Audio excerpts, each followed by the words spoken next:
Queridos irmãos, saudações em nome do Senhor Jesus.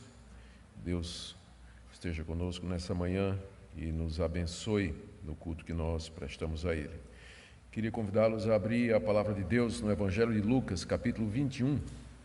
Nós vamos ler do verso 7 até o verso 28, muito embora o foco da nossa pregação será do verso 7 até o verso 19. Mas nós vamos de Lucas... Desculpa, eu falei 7, nós vamos de Lucas 5 até 28, que é o sermão, parte do sermão escatológico de Jesus. Lucas 21, de 5 em diante. Falavam alguns a respeito do templo, como estava ornado de belas pedras e de dádivas. Então disse Jesus: Vede estas coisas, dias virão em que não ficará pedra sobre pedra que não seja derribada. Perguntaram-lhe: Mestre, quando sucederá isso? E que sinal haverá de quando estas coisas estiverem para se cumprir? Respondeu ele: Vede que não sejais enganados, porque muitos virão em meu nome, dizendo: Sou eu. E também: Chegou a hora, não os sigais. Quando ouvirdes falar de guerras e revoluções, não vos assusteis, pois é necessário que primeiro aconteçam estas coisas, mas o fim não será logo. Então lhes disse: Levantar-se-á nação contra nação e reino contra reino. Haverá grandes terremotos, epidemias e fome em vários lugares, coisas espantosas e também grandes sinais do céu. Antes, porém, de todas estas coisas, lançarão mão de vós e vos perseguirão, entregando-vos às sinagogas e aos cárceres, levando-vos à presença de reis e governadores por causa do meu nome. E isso acontecerá para que deis testemunho. Assentai, pois, em vosso coração que não vos preocupardes com o que haveis de responder, porque vos darei boca e sabedoria a que não poderão resistir nem contradizer todos quantos se vos opuserem. E sereis entregues até por vossos pais, irmãos, parentes e amigos, e matarão alguns dentre vós. De todos sereis odiados por causa do meu nome. Contudo, não se perderá um só fio de cabelo da vossa cabeça. É na vossa perseverança que ganhareis a vossa alma. Quando, pois, virdes Jerusalém sitiada de exércitos, sabei que está próxima a sua devastação. Então os que estiverem na Judeia fujam para os montes, os que se encontrarem dentro da cidade retirem-se, e os que estiverem nos campos não entrem nela, porque estes dias são de vingança, para se cumprir tudo o que está escrito. Ai das que estiverem grávidas, das que amamentarem naqueles dias, porque haverá grande aflição na terra e ira contra esse povo. Cairão a fio de espada e serão levados cativos para todas as nações, e até que os tempos dos gentios se completem, Jerusalém será pisada por eles. Haverá sinais no sol, na lua, nas estrelas, sobre a terra, angústia entre as nações em perplexidade, por causa do bramido do mar e das ondas.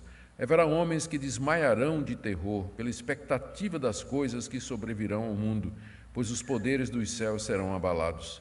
Então se verá o Filho do Homem vindo numa nuvem, com poder e grande glória. Ora, ao começarem estas coisas a suceder, exultai e erguei a vossa cabeça, porque a vossa redenção se aproxima.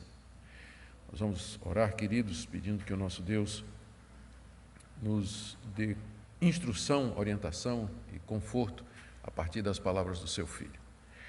Pai querido, reunidos na manhã desse dia do Senhor, nós queremos te agradecer pelo privilégio que temos de te adorar, te cultuar e te oferecer o serviço espiritual do qual tu és digno. Nós oramos, ó Deus, que ilumines o nosso entendimento agora, que esclareças a nossa mente de tal forma que nós possamos receber de ti orientações para esse momento difícil que o mundo atravessa. Nós oramos, ó Deus, por conforto, consolo e iluminação. Em nome de Jesus. Amém. Nós queremos também saudar aqueles irmãos que nos acompanham pela internet, que acompanham o culto online pelo canal da igreja no YouTube. Queridos, no início da semana passada, o mundo entrou em crise com o surto violento daquilo que ficou chamado do novo coronavírus. Se trata, na verdade, de uma nova forma de gripe altamente contagiosa e que já fez alguns poucos milhares de vítimas em todo o mundo e para o qual ainda não há vacina. O temor de que ele se espalhe, de que ele domine ou que ele contamine milhões de pessoas, quebrando o sistema de saúde dos países e trazendo prejuízos sem precedentes à economia mundial, tem levado governos e países a tomarem medidas drásticas para conter a disseminação do coronavírus. Países têm fechado suas fronteiras, governos e prefeituras têm proibido ajuntamento de pessoas, cancelam-se jogos, congressos, eventos menores que se realizam o fazem debaixo de medidas drásticas de restrição e cuidados, viagens internacionais proibidas em muitos lugares, muita especulação, teorias da conspiração, ideias de que foi manipulado o vírus, fake news, até quase matam o presidente, exagero e histeria sobre a pandemia, tudo isso tem trazido medo, angústia e preocupações, inclusive entre os cristãos. Na mensagem de hoje, eu gostaria de expor essa passagem onde o Senhor Jesus advertiu aos discípulos de longa data a respeito de calamidades desse tipo. Eu quero entender o que está acontecendo à luz do quadro maior que Jesus descreve no chamado sermão escatológico. Ao fazer o estudo do texto, eu também usarei informações dos evangelhos sinóticos, do relato paralelo que nós temos em Mateus e temos em Marcos também. O que nós lemos agora é a primeira grande parte do chamado sermão escatológico do Senhor Jesus, que, como eu disse, é encontrado em Mateus e Marcos.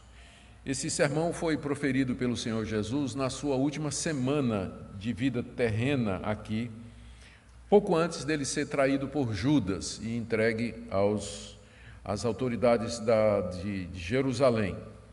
Durante o dia, enquanto Jesus ministrava no templo, que era o que ele vinha fazendo durante aquela semana, todos os dias, ele declarou a uma certa altura, diante da obstinação dos líderes religiosos, da dureza de coração dos judeus, ele declarou que o templo seria destruído e com ele Jerusalém. Versos 5 e 6, falavam alguns a respeito do templo, como estava ornado de belas pedras e de dádivas. Então disse Jesus: vede estas coisas, dias virão em que não ficará pedra sobre pedra que não seja derribada. Mais tarde, quando Jesus sai do templo, como era seu costume, se dirige ao Monte das Oliveiras, que era onde eles pousavam durante a noite, os seus discípulos em particular lhe perguntam acerca daquilo que ele havia dito e que sinais haveriam de quando aquilo haveria de acontecer. Verso 7, perguntaram-lhe, essa pergunta foi feita, conforme o relato dos evangelhos paralelos, foi feita por 4 discípulos de Jesus, que eram os 4 mais chegados a ele. Perguntaram-lhe: mestre, quando sucederá isso que o Senhor falou, da destruição do templo? E que sinal haverá de quando estas coisas estiverem para se cumprir? A resposta de Jesus vem na forma de um sermão, de uma pregação, que os evangelhos dividem geralmente em 4 partes. Na primeira, Jesus fala de um período marcado por grandes calamidades em todo o mundo e que precederiam o fim do mundo e sua vinda em glória, que está aí do verso 8 até o verso 19, que o Evangelho de Mateus chama de o princípio das dores. É esse texto que nós iremos focar. Mas deixe-me falar sobre as outras partes. Depois de falar sobre esse período onde haveriam muitas calamidades, como sinais que assegurariam a sua vinda, o Senhor Jesus introduz em seguida uma época de grande sofrimento e tribulação, como nunca houve no mundo e que seria tipificada pela queda de Jerusalém e pela destruição do templo, está aí do verso 20 em diante. Quando virdes Jerusalém sitiada de exércitos, etc., ele segue. O Evangelho de Mateus chama esse período de a grande tribulação, se referindo com isso ao que falou o profeta Daniel, que usa exatamente o mesmo termo, para se referir a um período de grande sofrimento, intenso sofrimento, como nunca houve no mundo, e que antecede imediatamente a vinda de Cristo Jesus, que é a terceira parte do sermão. Versos 25 a 28, Cristo fala então do seu retorno em glória para redimir o seu povo, julgar e punir os ímpios. E a última parte do sermão são exortações que ele faz à vigilância, que vão aí do verso 29 até o verso 36. O nosso foco, como eu disse, será esse período mencionado nos versos de 7 a 19, que é o período chamado em Mateus de o princípio das dores. Quero fazer algumas observações aqui. A primeira delas é que esse período que Jesus menciona, onde haveria todo esse tipo de calamidades, é o período que se estende entre as duas vindas dele. A sua primeira vinda, em humilhação, quando ele encarna, se torna um de nós, anda no nosso meio e nos representa na cruz, no sepulcro e na ressurreição. É o período da humilhação de Cristo, do seu esvaziamento. Mas ele vai voltar, segundo as suas próprias palavras que nós lemos aqui. E a sua volta será em glória para redimir o seu povo e para julgar os ímpios e dar início ao período final, à eternidade, no novo céu e na nova terra, onde habita a justiça. Quando então, ressurretos de entre os mortos, nós andaremos e viveremos com o Senhor para todo sempre na terra restaurada, no paraíso restaurado. Então, esse período entre a primeira vinda do Senhor, que já aconteceu, e a sua segunda vinda, que é o período quando ele vier em glória, é esse período coberto pelas palavras de Jesus, do verso 8 até o verso 19. Nós estamos exatamente no meio desse período, quer dizer, nós estamos vivendo esse período. Não posso dizer o meio, porque eu não sei quando vai terminar, mas nós estamos vivendo esse período. Não sabemos ainda quanto tempo ele dura, mas é exatamente o ponto na história onde nós nos encontramos. Esse tempo, conforme Jesus aqui profetiza, seria marcado por alguns acontecimentos. Essa foi a pergunta dos discípulos. Queremos sinais, nós queremos o que é que nos dirá que o fim se aproxima e que de fato ele virá. Jesus então apresenta cerca de 7 ou 8 características desse período que tem como objetivo apontar para a proximidade do fim, ou melhor, para a certeza de que o fim virá. Primeiro ele fala de falsos profetas, verso 8: vede que não sejais enganados, porque muitos virão em meu nome dizendo, sou eu, e também, chegou a hora, não os sigais. Quando Jesus disse essas palavras, ele estava cercado de 12 discípulos, dos quais um haveria de traí-lo, outro haveria de negá-lo, e os outros 10 haveriam de fugir. Então, para Jesus dizer que viriam pessoas no nome dele, se passando por ele, enganando as pessoas no nome de Jesus, ele teria que ser ou megalomaníaco, ou então ele era de fato de Deus para saber que isso acontecia, porque humanamente falando, quais seriam as chances de que apareceria gente se passando por um profeta que foi recusado pela nação de Israel, que morreu morte vergonhosa na cruz e que foi abandonado inclusive pelos seus discípulos? Quais são as chances humanas de que isso haveria de acontecer? Entretanto, ele disse, muitos virão no meu nome, se passando por mim, e eles vão enganar a muitos. E eles vão dizer, sou eu, ou chegou a hora. E Jesus nos adverte, não sigam estas pessoas. Não sigam estas pessoas. A razão pela qual Jesus diz, ou o critério que nós podemos entender que Jesus está colocando aqui, é que quando ele vier, ele virá de maneira visível, ele virá de maneira pública, todo olho verá. Portanto, nós não devemos dar ouvidos a pessoas que se pretendem passar por Jesus ou que são enviados por ele, mas que ensinam um evangelho diferente. Note que é esse o ponto, porque Jesus diz aqui, cuidado que ninguém engane vocês. E de que maneira eles enganariam? Com a falsa mensagem, com um falso evangelho e com uma apresentação errada deles mesmos de que eles procedem de Deus. Desde que Jesus falou estas palavras, não cessou de haver falso profeta na história da igreja.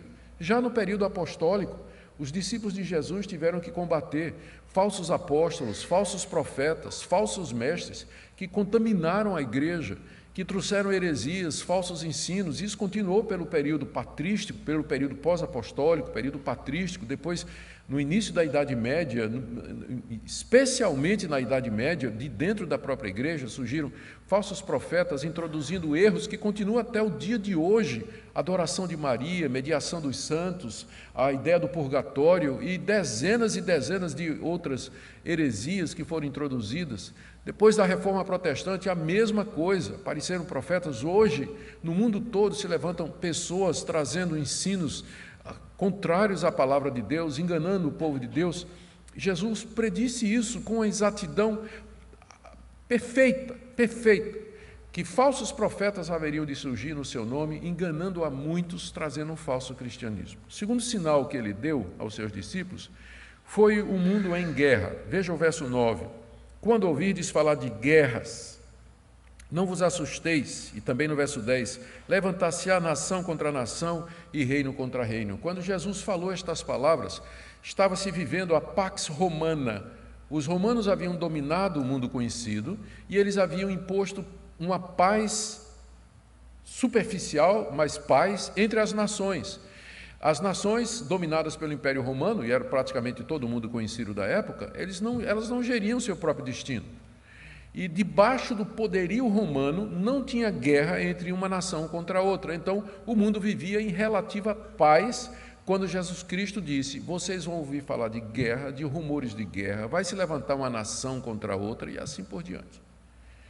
E de fato, cerca de 40 anos depois, 50 anos depois que Jesus diz estas palavras, começam a aparecer e começam a surgir, então, revoltas dentro do Império Romano. Mais adiante vai haver a invasão dos bárbaros, dos 10 imperadores que se seguem ao que Jesus falou. Praticamente todos eles tiveram que enfrentar guerras e revoluções debaixo do seu domínio, e a partir daí a humanidade não parou de ter guerra um único dia da sua história. Um único dia da sua história, um único dia não tem transcorrido, desde que Jesus disse isso, em que a humanidade teve paz. Mas sempre guerra, rumores de guerra, nação contra nação. Ele fala também de revoluções, revoltas populares. Está aí no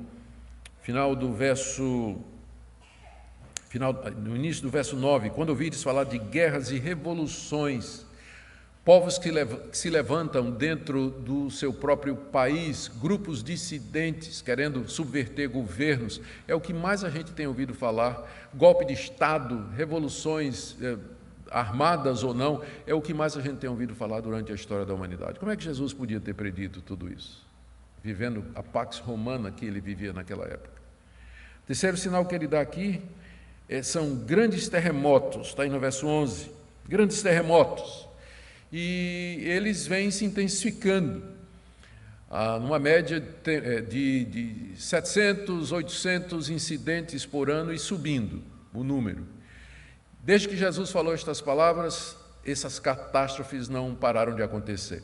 Só para vocês terem uma ideia, mais ou menos na época da destruição de Jerusalém, cerca de 30 anos depois que Jesus disse essa palavra, o Monte Vesúvio explodiu, o vulcão Vesúvio explodiu e destruiu completamente a cidade de Pompeia, que estava ao pé do monte, no meio de grandes terremotos, de erupções catastróficas. Eu creio que é a erupção vulcânica mais conhecida da história, né, que é a história de Pompeia, que foi exatamente o estouro do vulcão Vesúvio, 40 anos depois que Jesus disse essas palavras aqui. E ele falou também de epidemias, verso 11, quando ouvirdes falar de guerras e revoluções, não vos assusteis, verso 9, se levantará nação contra nação, verso 10, haverá grandes terremotos, verso 11, epidemias, ou seja, propagação de doenças que trariam, veja logo em seguida, fome, com a morte e com o colapso do sistema financeiro, dos sistemas, das estruturas de governo e da sociedade.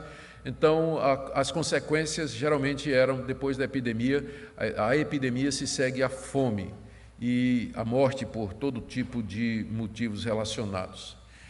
As epidemias não pararam de surgir e não têm parado. A humanidade tem passado por muitas delas. Talvez a mais famosa é a peste negra, que matou metade dos habitantes da Europa, somando números aí catastróficos. O próprio Lutero, durante o período da Reforma, enfrentou uma epidemia de grandes proporções. Ele tem nos seus escritos, ele tem várias referências e até mesmo orientações sobre como os cristãos deveriam se comportar no meio de epidemias, de pragas, de pestilências, dessas calamidades que se espalham, atingem todas as pessoas, trazendo resultados que nós estamos vendo já aqui no mundo. O Senhor Jesus profetizou que essas coisas haveriam de acontecer. Já não é que ele não tinha conhecimento disso. No Antigo Testamento nós temos notícia, inclusive, de como Deus usava esse tipo de praga como juízo e para aniquilar os inimigos da nação de Israel. Pestes, pestilências, epidemias não eram desconhecidos da nação de Israel, mas profetizar que elas haveriam de acontecer em proporções mundiais e até o dia da sua vinda, somente se Cristo tivesse onisciência, que de fato ele tinha como o Filho de Deus. Ele também fala de fome, já mencionei, e ainda no verso 11 ele menciona coisas espantosas, ou seja, coisas inusitadas, extraordinárias, das quais nós nunca ouvimos falar e que viriam como uma surpresa para as civilizações. A gente pode pensar nas duas grandes guerras, no poder das bombas atômicas. Nós podemos pensar catástrofes como o tsunami que arrebentou com Haiti não fazem muitos anos, ou aquele que veio nas costas da Ásia e que matou tanta gente, coisas espantosas com as quais a humanidade não estava preparada. Esse vírus, por exemplo, atinge ou traz uma preocupação e uma ansiedade sem precedentes na história. E a gente fica impressionado como isso pode acontecer.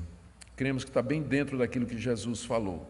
Ainda no verso 12, antes, porém, de todas estas coisas, ou seja, antes da destruição final, antes do fim do mundo, lançarão mão de vós e vos perseguirão, entregando-vos às sinagogas, aos cárceres, levando-vos à presença de reis e governadores por causa do meu nome.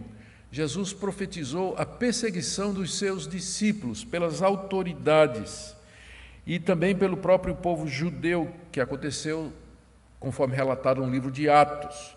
Como é que Jesus poderia ter feito isso? Ele tinha apenas 12 seguidores. Como é que ele poderia imaginar que no seu nome um movimento começaria na Palestina, se espalharia pelo mundo todo, provocando preocupação nas autoridades mundiais, a ponto de começarem perseguições oficiais contra todo aquele que dissesse que era discípulo de Jesus Cristo?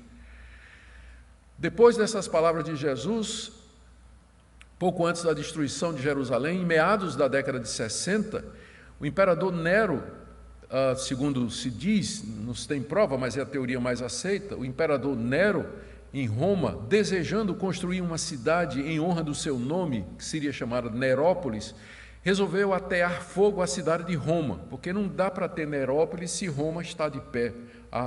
O glamour de Roma, a sua importância, a glória da cidade.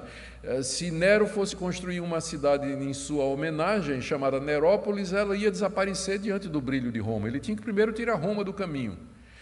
E um grande incêndio de grandes proporções, assolou a cidade de Roma. E alguém se desconfiou de que fora Nero o autor. E Nero, então, procurou um bode expiatório. Quem ele culparia pelo incêndio de Roma? E quem melhor para isso do que os cristãos? Os cristãos não chamavam Nero de Senhor, era um título que eles reservavam somente para Jesus Cristo. Os cristãos não adoravam o imperador, que era obrigação em todo o Império Romano.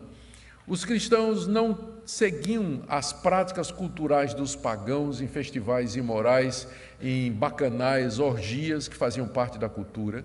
Os cristãos tinham uma ética que era completamente diferente da ética pagã e da ética romana. Os cristãos se reuniam em lugares secretos para comer a carne e beber o sangue de alguém, na interpretação pagã da ceia do Senhor. Então era um grupo suspeito, um grupo revolucionário. Então Nero coloca a culpa do incêndio de Roma nos cristãos. É quando começa a primeira perseguição oficial do Império Romano contra os cristãos. E nessa perseguição morre o apóstolo Paulo e o apóstolo Pedro. Eles morrem já por mão de Nero. E aí, pelo menos mais 10 perseguições continuam contra os cristãos, algumas mais violentas do que outras, até que Constantino, no século IV, ele promulga um édito em que dá liberdade, em que ele legaliza o cristianismo, tornando possível que os cristãos se reunissem publicamente e que professassem a sua fé em Cristo Jesus. Como é que Cristo podia saber disso tudo?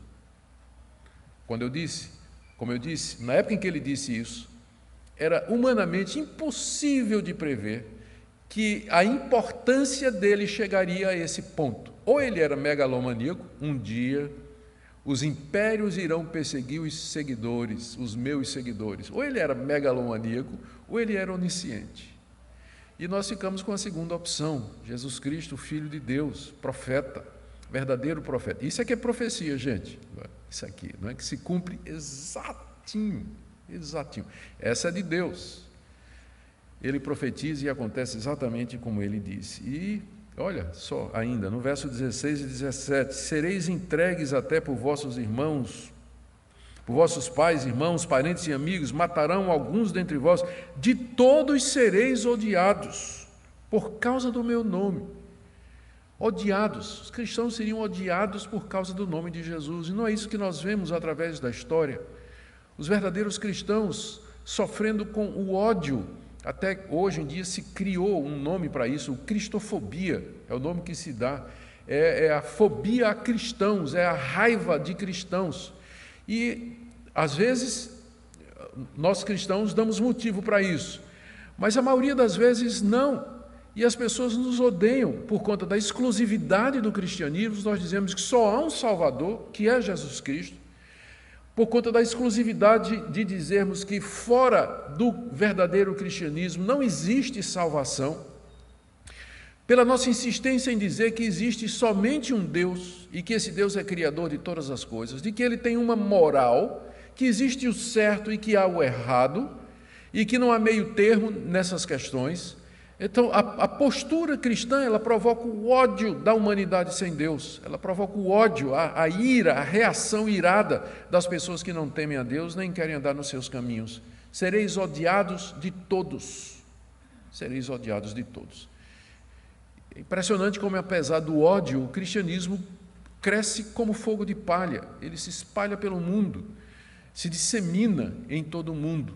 E onde ele vai, ele traz redenção, ele traz paz e perdão e também recebe em troca ódio e perseguição.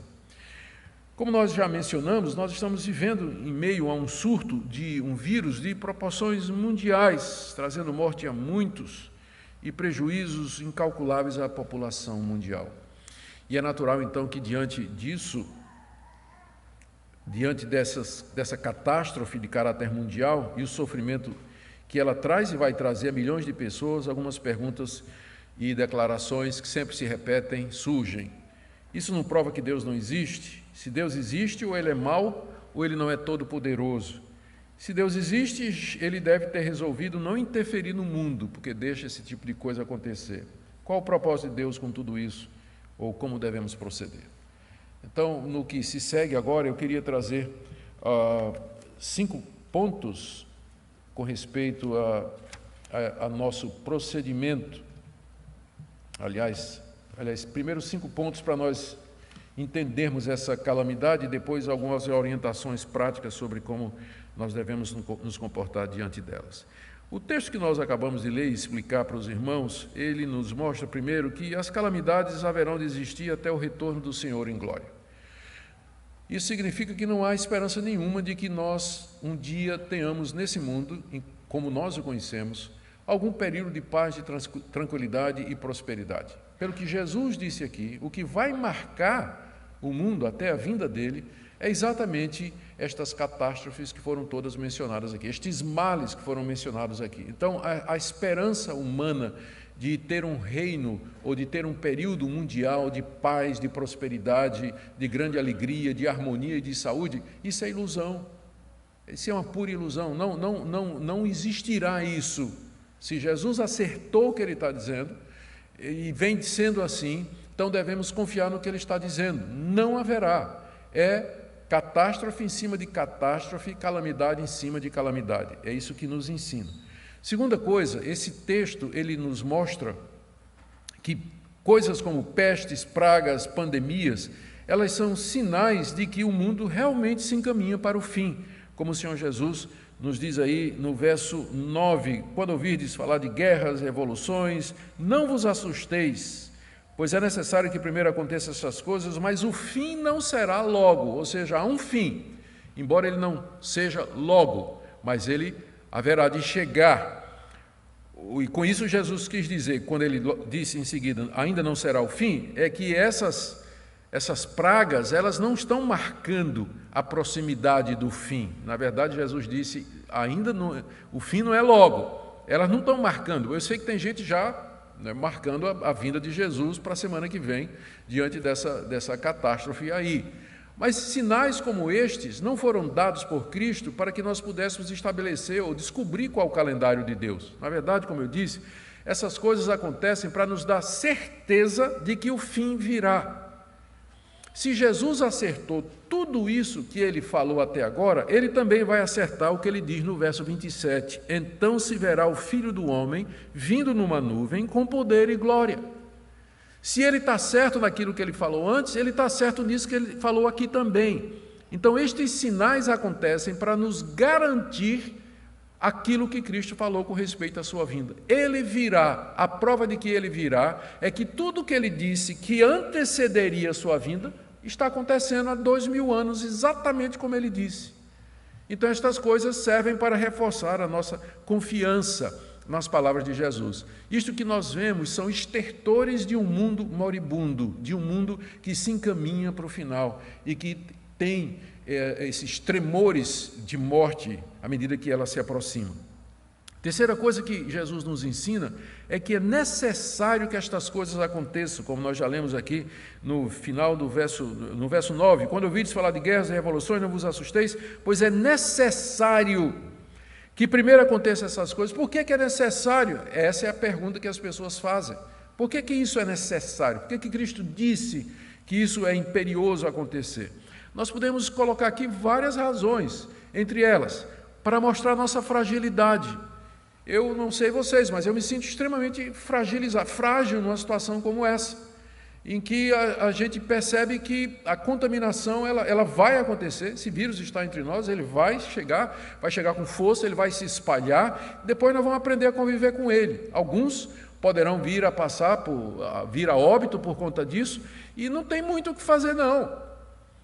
De repente, em uma semana, todo o sistema mundial se vê em caos, a economia dos países, as viagens internacionais, os eventos, isso vai afetar a humanidade de uma forma que a gente não imagina. Isso tudo aponta para a nossa fragilidade, a fragilidade do governo humano. Como Deus, podemos dizer assim, com um único vírus, ele desestabiliza, uma coisinha miúda, até invisível, ele desestabiliza o sistema todo, quebrando a segurança das nações e das pessoas. Então, para mostrar a nossa fragilidade, para mostrar o quanto nós dependemos de Deus, é necessário que estas coisas aconteçam. Guerras, mortes, pestilências, perseguições. Para que serve tudo isso? A resposta é, primeiro, para mostrar como somos frágeis. Segundo, para mostrar o quanto nós dependemos de Deus. Terceiro, para quebrar a arrogância do homem. Veja o efeito que Cristo disse que estas coisas fariam no coração da humanidade. Aí no verso 25, haverá sinais no sol, na lua, nas estrelas, sobre a terra, angústia entre as nações em perplexidade. Escreve muito bem o que estamos vivendo. Verso 26, haverá homens que desmaiarão de terror. Note que ele falou de homem, não falou de mulher, Mulher mais forte. Haverá homens que desmaiarão de terror pela expectativa das coisas que sobrevirão ao mundo. Gente desmaiando de terror diante da expectativa das coisas que virão para o mundo. É por isso que essas coisas devem acontecer, para incutir temor para quebrar a arrogância humana, para mostrar ao homem que ele não é autossuficiente, para mostrar que ele não tem controle do seu destino, para mostrar que há um Deus acima dele. Então estas coisas devem acontecer, preparando a vinda do Senhor Jesus, preparando a sua chegada, e a maneira de fazer isso, de fato, é colocar a humanidade no pó e na cinza. Qual deve ser, então, assim, ainda falando sobre qual o propósito, o que é que nós podemos aprender com o que acabamos de ler. Aqui eu tenho mais duas lições que eu queria tirar para vocês. A primeira é que as calamidades também nos mostram quão profundamente o pecado do homem no Éden afetou toda a raça humana. Isso que nós estamos presenciando é o resultado daquilo que Deus disse: maldita é a terra por tua causa, Adão. Maldita é a terra por tua causa. Desde que Adão pecou no paraíso, o pecado entrou no mundo e afetou toda a criação de Deus. Não foi só a humanidade, mas quebrou o equilíbrio cósmico, o equilíbrio mundial, desequilibrou aquele mundo perfeito que Deus havia criado e sobre o qual ele disse: é tudo muito bom. O pecado entra e ele traz essa instabilidade. Paulo se refere a isso, dizendo lá em Romanos 8, que a criação geme e suporta angústias até agora, aguardando a redenção, quando o Senhor Jesus Cristo virá. Essas calamidades nos fazem refletir sobre, ou elas mostram quão profundamente o pecado afetou a raça humana, e elas também nos fazem ansiar e desejar a vinda do Senhor Jesus e aquele reino de paz e prosperidade que ele prometeu.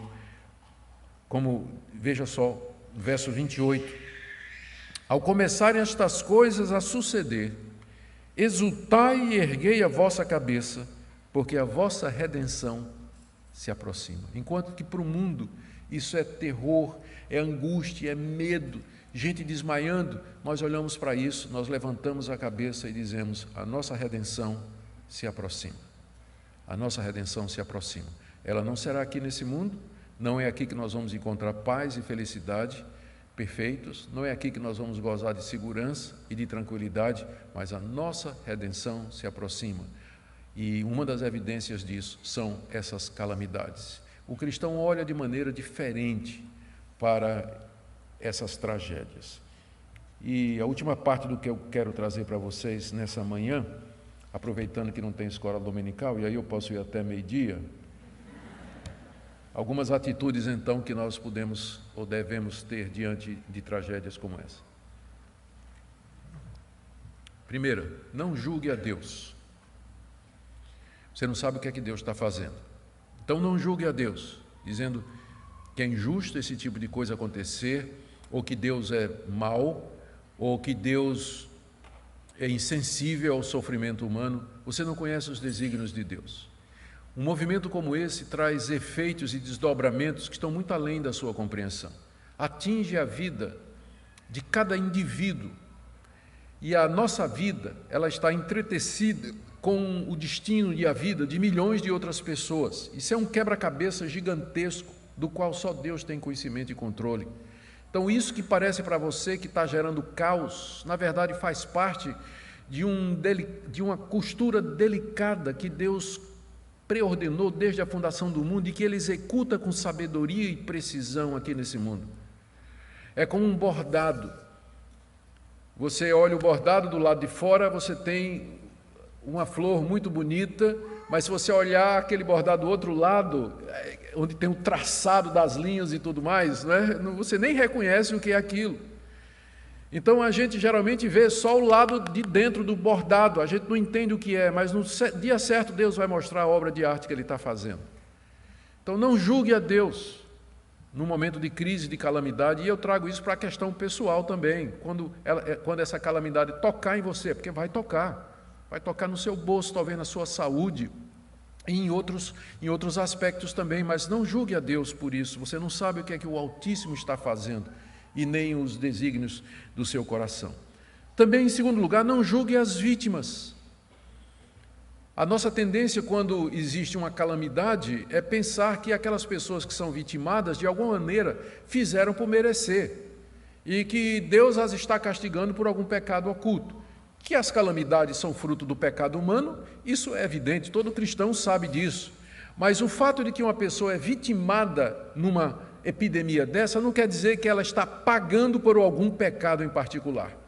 Porque quando uma coisa dessa vem, ela atinge justo e injusto, quem é crente e quem não é, quem está andando nos caminhos de Deus e quem não está.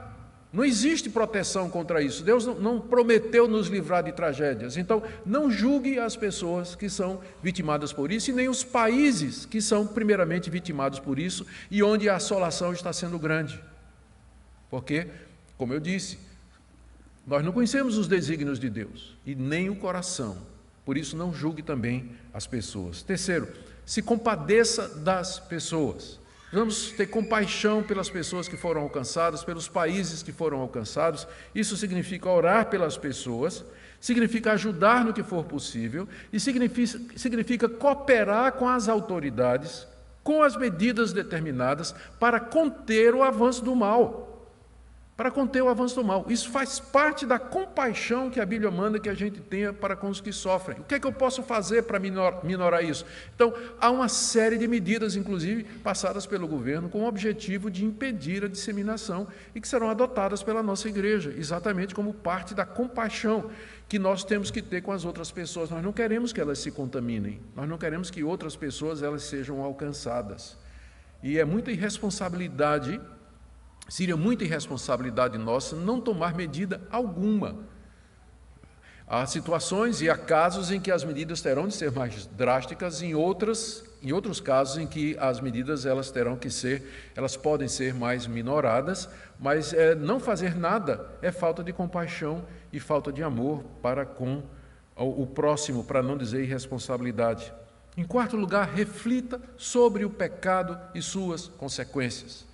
Esse é um momento em que deve ser usado para profunda sondagem de alma e do coração.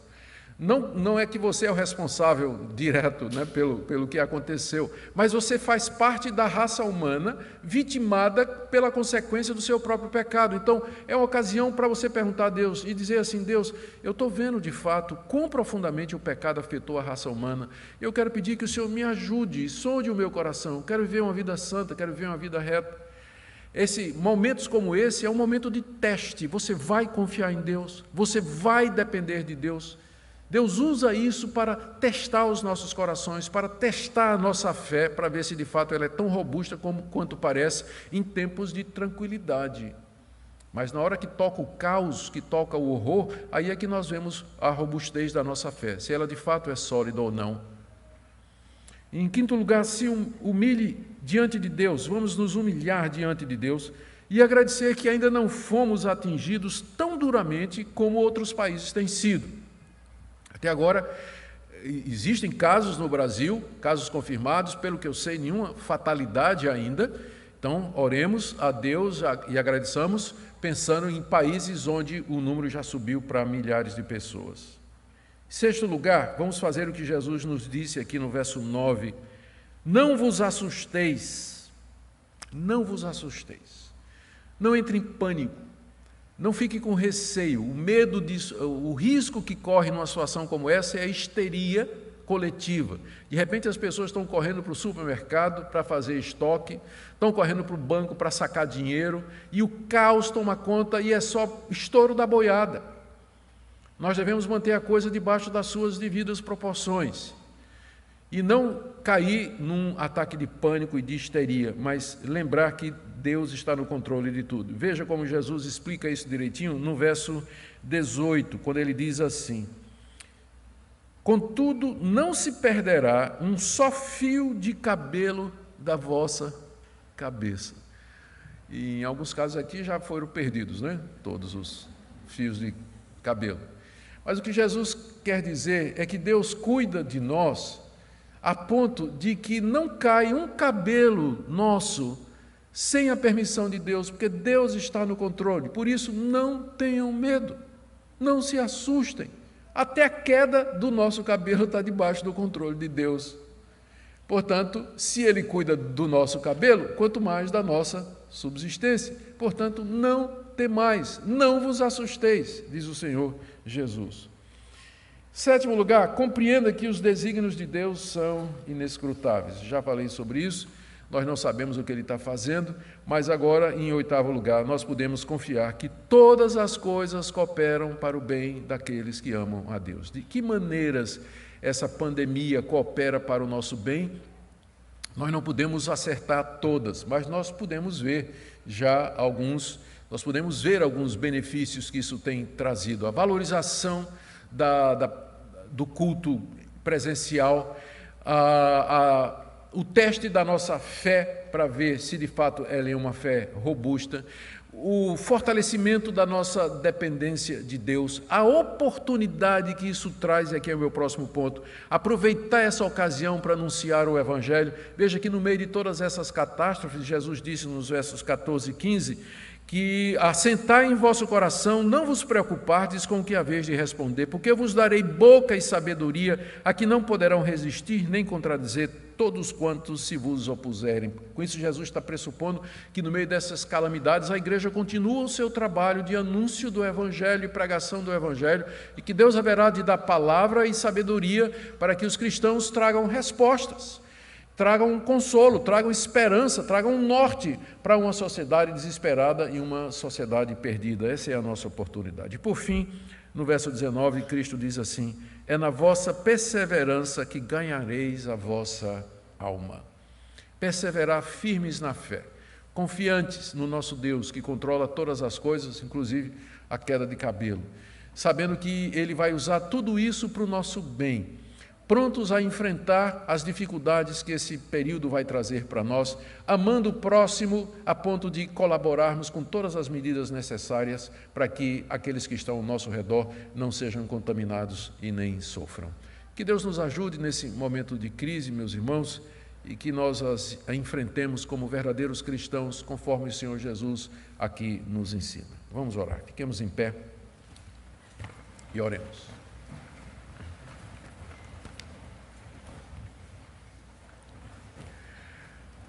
Senhor, nós te agradecemos pelas palavras do Teu Filho, que demonstram que, de fato, Ele é Deus, Deus Filho, feito gente, encarnado, morando entre nós.